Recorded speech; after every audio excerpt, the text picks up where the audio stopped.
அனைவருக்கும் வணக்கம். வழக்கம் போல இந்த வீடியோ கீழேயும் கமெண்ட்ல தாவேக நண்பர்கள் வந்து கதறு கதறு எப்படி கதற விட்டோமா அப்படின்னு சொல்லி மாஸ் பண்ணுவாங்க.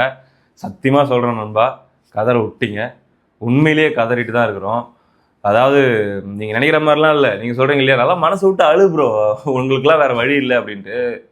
என்ன பிரச்சனை அப்படின்னா, மனசு விட்டு அழுதாலும் சில விஷயம் எல்லாம் போக மாட்டேங்குது நண்பா. அதாவது இப்போ நேற்று ஒரு பிரச்சனை நடந்துச்சு, இனிமேல் வாழ்க்கையை மறுபடியும் அது நடக்காது அப்படின்னா மனசு விட்டு அழுதா சரியாயிடும்னு சொல்லலாம். பட் இல்லை, அடுத்தடுத்து இன்னும் எத்தனை வருஷத்துக்குன்னு தெரில, நம்ம ஒரு பெரிய ஒரு பேராபத்துக்குள்ளே போய் சிக்கிட்டோமோ அப்படின்ற ஒரு உணர்வு வந்ததுக்கப்புறம் மனசு விட்டு அழுதாலும் அது போகாது. என்னதாயா சொல்ல வர, எதுக்கு இவ்வளோ இவ்வளோ பெரிய ஒரு வார்த்தைகள் அப்படின்ற மாதிரிலாம் சொல்லலாம். எது அந்த அமைச்சருடைய அந்த ஐபிஎல் மேட்ச் பார்க்கும்போது ஸ்டேடியம்லேருந்து ஒரு வீடியோ வைரல் ஆச்சு, அதுதான் பிரச்சனையா அப்படின்ட்டு. எனக்கு அது கூட பெரிய பிரச்சனையாக தெரியலிங்க. அந்த இஷ்யூ எல்லாருமே நீங்கள் கேள்விப்பட்டிருப்பீங்க. என்னன்னா, அமைச்சர் மனிதவள மேம்பாட்டுத்துறை அமைச்சர் கில்லி சரத்குமார் அவர் வந்து விஜய் அவர்களுடைய ரசிகர் மன்றத்தில் தலைவராக இருந்திருக்காரு. அதுக்கப்புறம் பார்த்தீங்கன்னா இப்போ அமைச்சராக இருக்காரு. அவர் 2023 IPL match CSK versus LSG match பார்க்கறதுக்கு ஃபேமிலியோட போயிருக்காரு.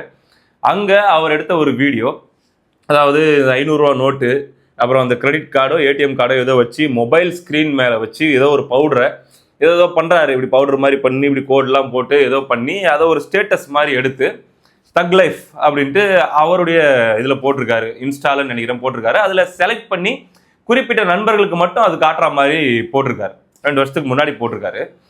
அதுக்கப்புறம் நேற்று காலையில் பார்த்தீங்கன்னா போதைப் பொருள் ஒழிப்பு சம்மந்தமாக விழிப்புணர்வு ஏற்படுத்துறதுக்காக, அதாவது ட்ரக்ஸை விடு, ஸ்டார்ட் ரன்னிங், ஓட்டத்தை ஆரம்பி அப்படின்ற மாதிரி முதலமைச்சர் விஜய் அவர்கள் மற்றும் அமைச்சர் ஆதவ் அர்ஜுனா, புஷி ஆனந்த் இவங்க எல்லாரும் சேர்ந்து ஒரு ரன்னிங் மாதிரி ஒரு விஷயம், மேரத்தான் மாதிரி ஒன்று பண்ணுறாங்க.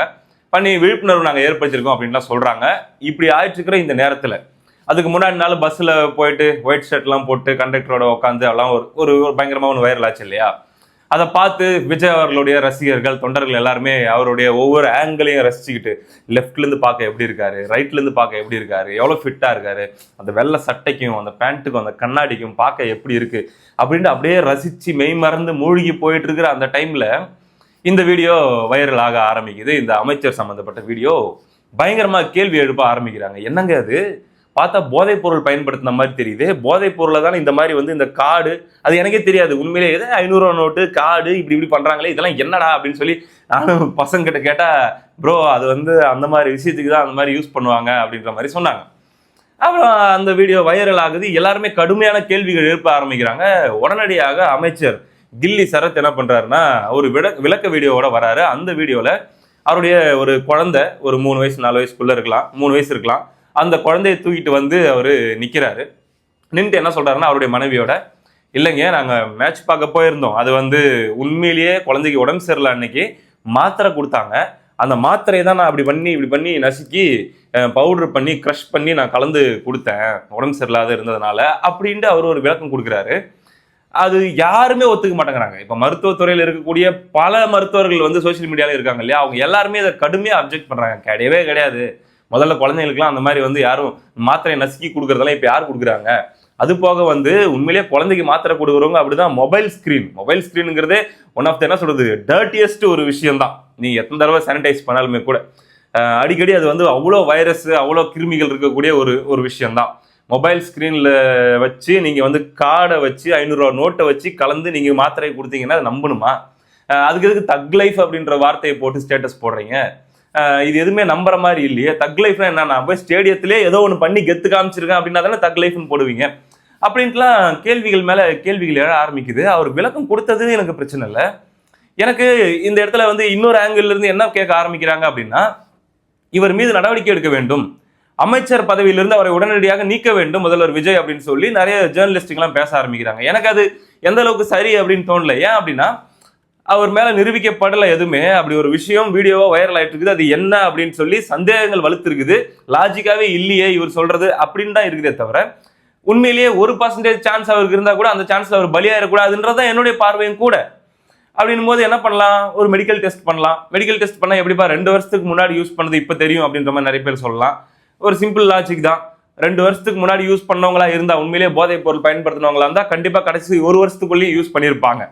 அப்படின்னும் போது அவங்களுடைய ரத்தத்துல அது பயன்படுத்துறதுக்கான ஏதாச்சும் சுவடுகள் இருக்குதான்னு டெஸ்ட் பண்ணி பார்க்கலாம். அப்படி இருந்துச்சுன்னா அவர் மேல நடவடிக்கை எடுக்கலாம் அப்படிங்கிறது தான் என்னுடைய பார்வை. எனக்கு வன்மம்லாம் ஒண்ணும் கிடையாது. புதுசா மினிஸ்டர் ஆனவங்களை வந்து உடனடியா ஒழிச்சு கட்டணும்னு சொல்லி.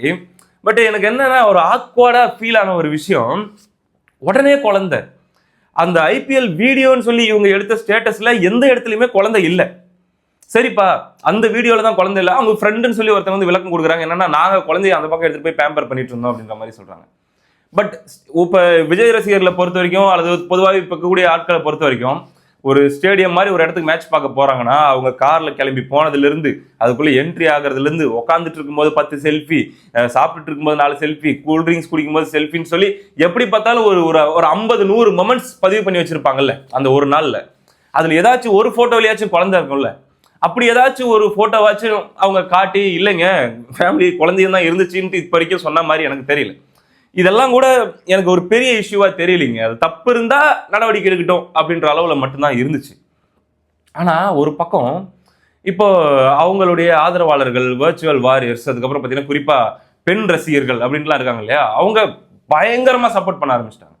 சோசியல் மீடியா அது போக இன்ஸ்டாகிராம் அங்க எங்கன்னு பார்க்கும்போது பார்த்தா அவங்களுடைய சப்போர்ட் அன்பிலீவபிள். இது திமுக காரன் சதி, திமுக காரன் திட்டமிட்டு இந்த ஜென்சி திமுக எல்லாம் சேர்ந்து இப்படி பரப்பிட்டு இருக்காங்க. Bro stay strong bro, we are with you bro, we stand with you bro ன்னு சொல்லி இறங்கிட்டாங்க. டப டப டப டப டபன்னு அடுத்து patch work, damage control work அப்படிங்கிறது ஆரம்பிக்குது. ஓகேடா பண்ணுங்கயா, வீடியோ போடுங்க, ஏதாச்சும் விளக்கம் கொடுங்க. அதுதான் நான் போய் விசாரிச்சேன், அது இதுதான் நான் போய் விசாரிச்சேன், வெறும் மாத்திரை தான் சொல்லுங்க. ஒரு டாக்டரை வச்சு வீடியோ போட வச்சாங்க. அவங்க எங்க கிட்ட தான் வந்து ட்ரீட்மெண்ட் எடுத்துட்டு போனாங்க அந்த நாள், அந்த பர்டிகுலர் நாள்ல நான் தான் மாத்திரை நசி கொடுக்க சொன்னேன்னு சொல்லி ஒரு டாக்டரும் வந்து வீடியோலாம் போட்டாரு. இவ்வளோ பேட்ச் ஒர்க்கும் பண்ணிட்டீங்கல்ல, சரியா ஒரு தப்பா எதையும் பயன்படுத்தலன்னு சொல்லிட்டு அப்படியே கூட போய் தொலைங்க. அடுத்ததா ஒண்ணு பண்ணாங்க பாருங்க, உண்மையிலே சொல்றேன், நான் எக்ஸாஜரேட் பண்ணி சொல்ற மாதிரி கூட சில பேருக்கு தோணலாம். லிட்ரலி நைட் ஒரு 10:30 மணி இருக்கும்னு நினைக்கிறேன், 10-10:30 மணி இருக்கும் அந்த வீடியோ நான் பார்க்கும்போது. ஏன்னா நான் இன்ஸ்டாகிராம் பக்கம் அதிகமாக போனதில்லை, அதிகமாக பார்த்ததில்லை. ஒரு பேஜ் இருக்குது, எப்பயாச்சும் ஒரு வீடியோ ஃப்ரெண்ட்ஸ் கிட்ட சொல்லி அதெல்லாம் எடிட் பண்ண சொல்லி போடுவேன், அவ்வளோதான். ஸ்க்ரோல் பண்ணி எனக்கு அதிகமாக அதில் அனுபவமும் கிடையாது, அங்கே என்ன நடக்குதுன்னு எனக்கு தெரியாது. அப்படி இருக்கும்போது ட்விட்டர்ல ஷேர் பண்றாங்க ஒரு சிலர்.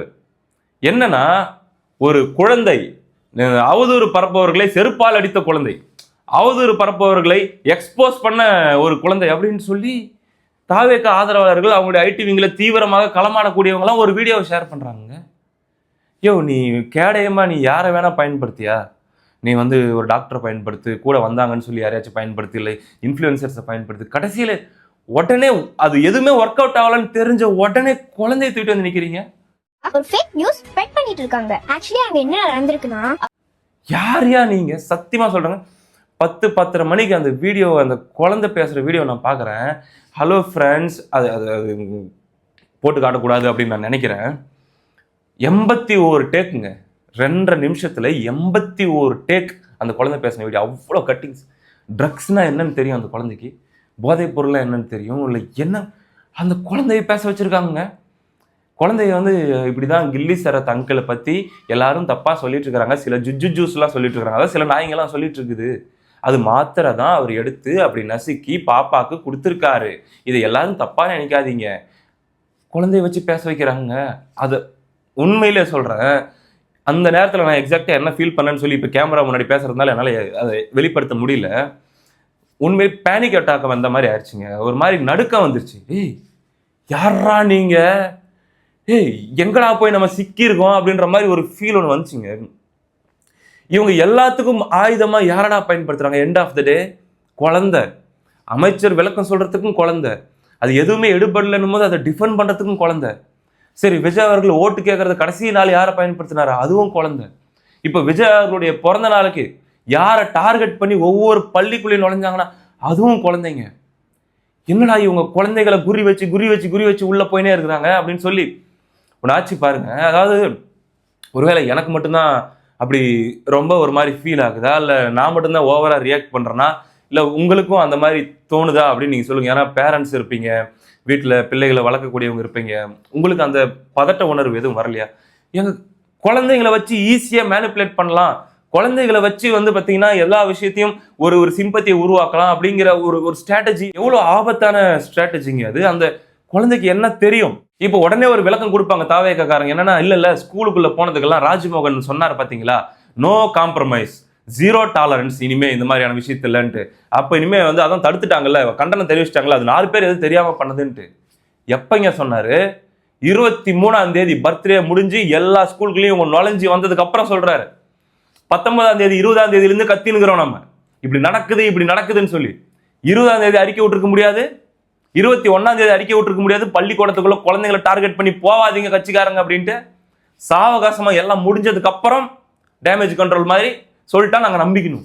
ஏன்னா மறுபடியும் இன்னும் 1 வருஷம் இருக்குது இல்ல பர்த்டேக்கு, அது வரைக்கும் மறுபடியும் தேவைப்படாது இல்ல. எனக்கு இந்த குழந்தைகளை வச்சு இந்த விஷயத்துக்கு இவங்க டிஃபெண்ட் பண்ற, கேடயமா பயன்படுத்துற அந்த வீடியோவை பார்க்கற வரைக்கும், அந்த நொடி வரைக்கும் தாவேகா மேல என்ன மாதிரியான ஒரு பார்வை இருந்துச்சுன்னா, முதல்ல வந்து ஓகே வந்திருக்காங்க, ட்ரை பண்றாங்க, ஏதோ பண்ணிட்டு போறாங்க, இப்படிதான் இருந்துச்சு எலெக்ஷன் முன்னாடி வரைக்கும். அவங்கள ஏன் சும்மா போட்டு அடிச்சுக்கிட்டு அப்படின்ற மாதிரி. எலெக்ஷனுக்கு அப்புறம் அவங்களுடைய ஆக்டிவிட்டிஸ், குறிப்பா அவங்களுடைய அந்த பெண் ஆதரவாளர்கள், அவர்கள் வந்து கண்ணை மூடிட்டு என்ன பண்ணாலும் சரின்னு சொல்றது, தப்பா எதையாச்சும் பேசுறது, அப்படியே ஒரு மாதிரி சட்டை கிழிச்சிட்டு சண்டைக்கு வர மாதிரி அவங்களுடைய ஆதரவாளர்கள்லாம் சண்டைக்கு வர்றது, அவங்க கிட்ட பேசவே முடியலடா, என்னடா அது ஐயோ அப்படிங்கிற மாதிரி ஒன்று இருக்கும்போது கூட சரி போடா இது ஒரு கிரிஞ்சு கட்சி போலகுது, என்னமோ பண்ணிட்டு போறாங்க, தலையெழுத்து விடு, ஒரு ஒரு ஒரு ஒரு சுழற்சி வரும், அந்த சுழற்சியில ஒரு மாதிரி எல்லாம் மெச்சூர் ஆகி சரியாயிருவாங்க அப்படின்ட்டு. அப்ப கூட நான் அதை பெருசா சீரியஸா நினைக்கலைங்க. இவங்க டப்புன்னு குழந்தைகளை டார்கெட் பண்றதும் குழந்தைகளை பயன்படுத்துறதும் அப்படின்றத பார்த்ததுக்கு அப்புறம் தான் நம்ம ஒரு பேராபத்துடைய, ஒரு பேரழிவினுடைய தொடக்கத்துல வந்து சிக்கி இருக்க மாடா அப்படின்ற மாதிரி ஆயிடுச்சு. குழந்தைகளோட எமோஷ்னலா விஜய் அப்படிங்கிற நபரை கனெக்ட் பண்ண வைக்கிற ஒரு பாலிடிக்ஸ் இங்க நடந்துட்டு இருக்குது. நான் இங்க இருக்கிற பேரண்ட்ஸ் எல்லாருக்கிட்டையுமே சொல்றேன், நீங்க தாவேக்கு ஆதரவாளரை கூட இருந்துட்டு போங்க. பாருங்க, நம்ம புள்ள தாங்க நம்மளுக்கு பெருசு, மற்றதெல்லாம் செகண்ட் தான். இப்போ திரையில நீங்க பார்த்த ஒரு நபர், திரையில பார்க்கறதுக்கு நல்லவர் அப்படின்னு சொல்லி பார்த்த உடனே சில பேருக்கு முக அமைப்பு இருக்கும். அந்த மாதிரியான ஒரு முக அமைப்பு இருக்கிற ஒரு நபர், அந்த நபருக்கும் நமக்கும் தனிப்பட்ட முறையில் எந்த உறவும் கிடையாது. அவர் யாருன்னு நமக்கு தெரியாது. அவங்களுடைய தனிப்பட்ட வாழ்க்கை அல்லது வந்து அவங்களுடைய தனிப்பட்ட கேரக்டர்லாம் நமக்கு ரொம்பலாம் தெரியாது, மற்றவங்க சொல்லி கேள்விப்பட்டது தான்.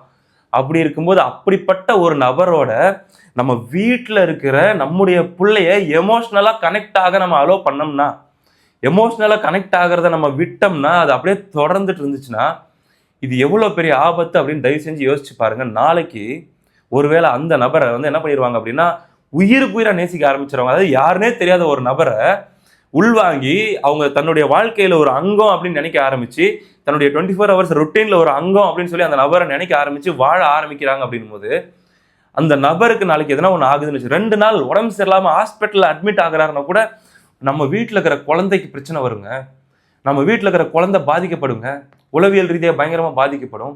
இல்ல வேற ஏதாச்சும் உண்மையிலே ஒரு பெரிய தப்பு பண்ணி ஒரு ஸ்கேமோ அல்லது வேற ஏதோ ஒரு கேஸ்ல அந்த நபர் விஜய் அப்படிங்கிற அந்த நபர் வந்து கைதாகிறாருன்னு வச்சுக்கலாம், குற்றம் நிரூபிக்கப்பட்டு தண்டனை ஆயிருதுன்னு வச்சுக்கலாம். ஏதோ ஒரு அப்கமிங் இயர்ஸ்லயே ஏதோ ஒரு டைம்ல ஒரு என்ன சொல்றது, ஒரு கற்பனையா சொல்றேன், சிறைக்கு கூட்டு போறாங்க அப்படின்னு வச்சுக்கலாம்.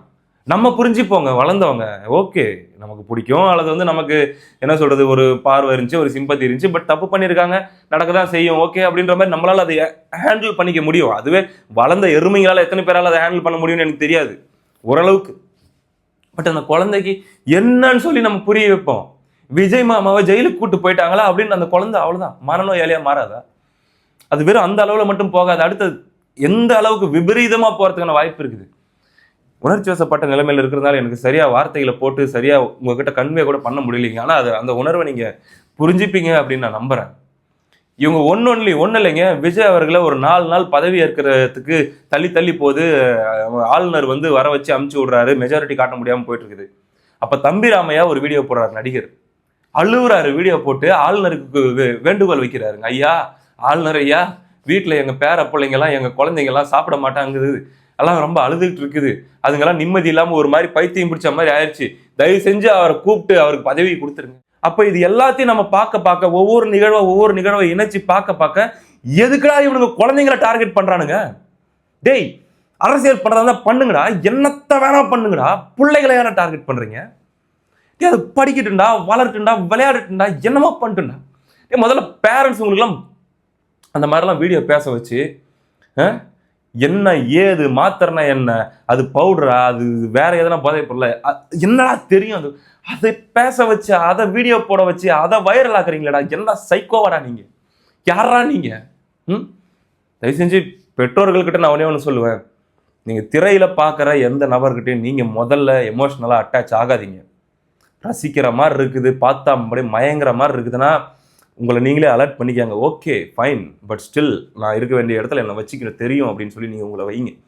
வீட்டில் இருக்கிற பலவீனமான மனநிலை கொண்டவங்களை இன்னும் கவனமாக பார்த்துக்காங்க. இது வெறும் தொடக்கம் தான்.